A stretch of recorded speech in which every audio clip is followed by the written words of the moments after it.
ए, सुनो, हमारी जूती टूट गई है, क्या तुम इसे ठीक कर दोगे? हाँ हाँ शास्त्री जी, क्यों नहीं। अरे यही तो मेरा काम है। लाइए दे दीजिए।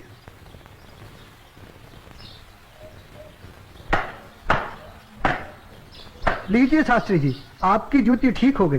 कितने पैसे हुए? जो मन करे दे दीजिए। ये लो। शास्त्री जी, बुरा ना मानो तो एक बात पूछूं?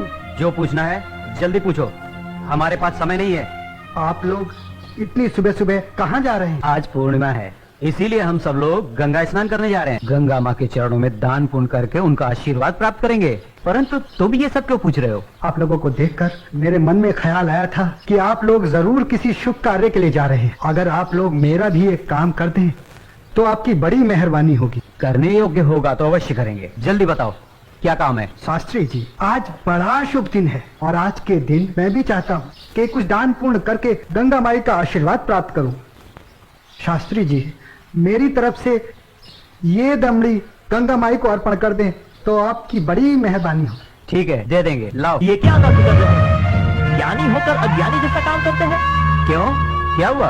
राम राम, आंखें होते हुए भी अंधों जैसी बात कर रहे हैं। ये छोटी जाति से है। अगर इसकी छुई हुई दमड़ी आपने छू ली तो आप भी अपवित्र हो जाएंगे। गंगा जी में डुबकी लगाने के बाद भी पवित्र नहीं हो पाएंगे। राम राम राम राम। हाँ, तुम ठीक कह रहे हो। सुनो, तुम अपनी दमड़ी इस पत्थर पर रख दो। जैसी आपकी आज्ञा।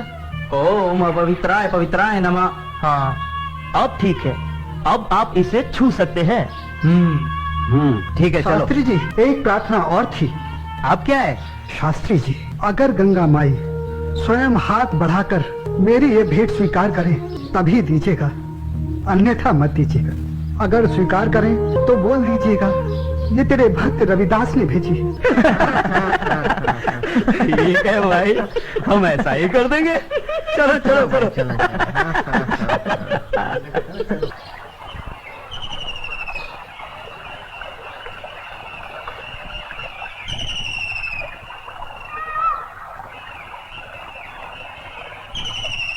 जय हो गंगा मैया की।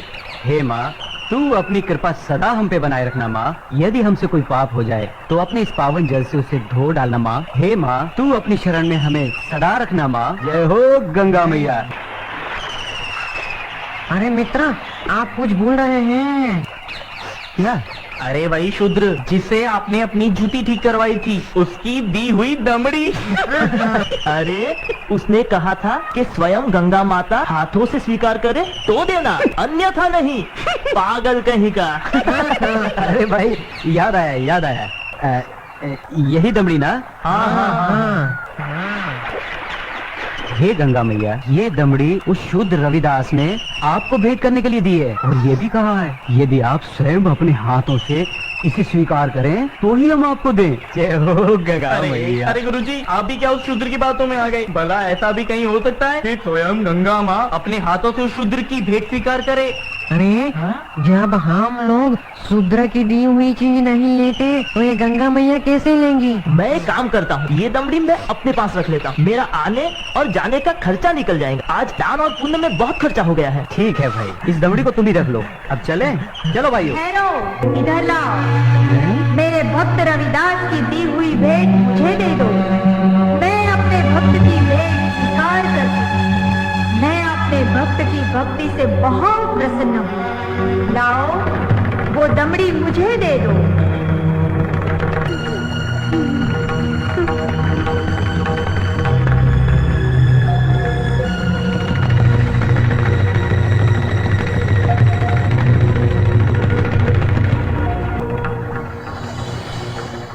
और सुनो, ये कंगन मेरी ओर से मेरे भक्त को दे देना और कहना मैंने उसकी भेंट स्वीकार कर ली।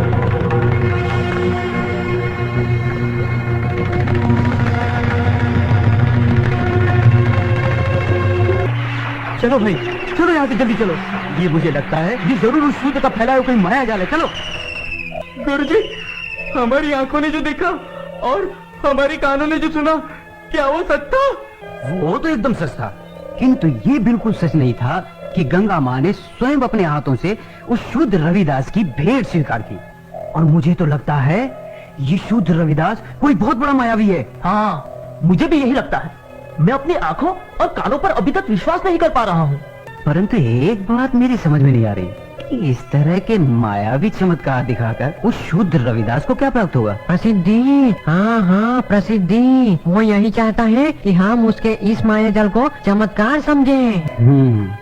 तो आगे की कहानी मेरी पूरी तरह से समझ में आ गई। वो शूद्र यही चाहता है कि उसके इस चमत्कार की चर्चा हम पूरे राज्य में करें, जिससे राज्य के भोले भाले लोग उसे गंगा माँ का सच्चा भक्त समझकर उसकी पूजा करने लगे। आप बिल्कुल सही कह रहे हैं। लेकिन इस कंगन का क्या करें? अरे करना क्या है, दे देते हो शूद्र को। राम राम, कैसी मूर्खों जैसी बातें कर रहे हैं। ऐसा करते हैं, इस कंगन को महाराज के पास लेके चलते हैं। वो जरूर हमें इस कंगन के बदले में उचित इनाम देंगे। हाँ, यही ठीक रहेगा। तो चलो महाराज के पास चलते हैं। लेकिन उस रविदास के बच्चे से क्या कहेंगे हम? अरे हम उसके घर के सामने से ही नहीं जाएंगे। हाँ बिल्कुल ठीक है। और वो इतना अंतर्यामी तो है नहीं। अरे उसे तो पता भी नहीं चलेगा कि गंगा माँ ने उससे देने के लिए कोई कंगन दिया भी है या नहीं। और देखो, ये कंगन गंगा माँ ने स्वयं अपने हाथों से हमें दिया है, इसलिए इस कंगन पर सिर्फ और सिर्फ हमारा अधिकार है। तो चलिए, ये तय हुआ कि कल हम सब महाराज के पास चलते हैं। और कल हम सब लोग डी बाबा वाले पेड़ के नीचे मिलते हैं। जय हो डी बाबा की। नहीं विश्वनाथ।